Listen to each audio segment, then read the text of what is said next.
भाई लोगों, हार्दिक भाई के ऊपर बात बोलना चाहता हूँ। जैसे कि बहुत लोग बोलते हैं कि हार्दिक भाई तो एक तरीका से भाई आते हैं, ये बोलते हैं छपरी हैं, उसे लड़की और गर्लफ्रेंड बनाते डोलते हैं, पर ऐसा बिल्कुल नहीं है। मैं हार्दिक पांड्या को शुरू से देख रहा हूँ, जब तक शादी नहीं हुई थी तब तक वो थोड़े बहुत थे, और तलाक हो गया डिवोर्स, उसके बाद थोड़े बहुत उन्होंने लोगों ने मजबूर कर दिया उनको दिखाने पर। जब तुम परेशान करोगे कहीं ना कहीं तो अपने दिमाग को सेटलमेंट करने का कोशिश करेगा, तो बस वही हो रहा है। तुम लोगों को जलाने के लिए वो ऐसा दिखा रहे हैं, नहीं तो ऐसा भी वो है नहीं बिल्कुल।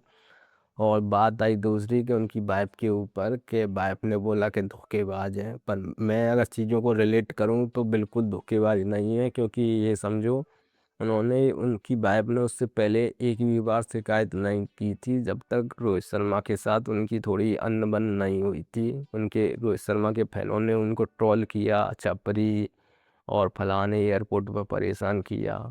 थोड़े कमेंट कमेंट बॉक्स में भी, इंस्टाग्राम पर जाकर भी उनके फैन गाली देने लगे थे उनकी वाइफ को, हार्दिक पांड्या की को। तो उसने सोचा इसका करियर ख़त्म, रोहित शर्मा से लड़ कर के अब ये खड़ा नहीं हो पाएगा, तो इसको छोड़ने में फ़ायदा है।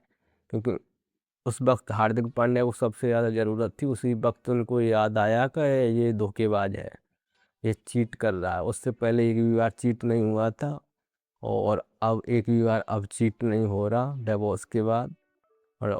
और कोई ऐसा कोई सबूत नहीं ना किसी को लेकर चीट बोल दिया, क्योंकि अगर चीट करते तो उससे पहले बताना चाहिए था, कोई काम होता उससे पहले जाते।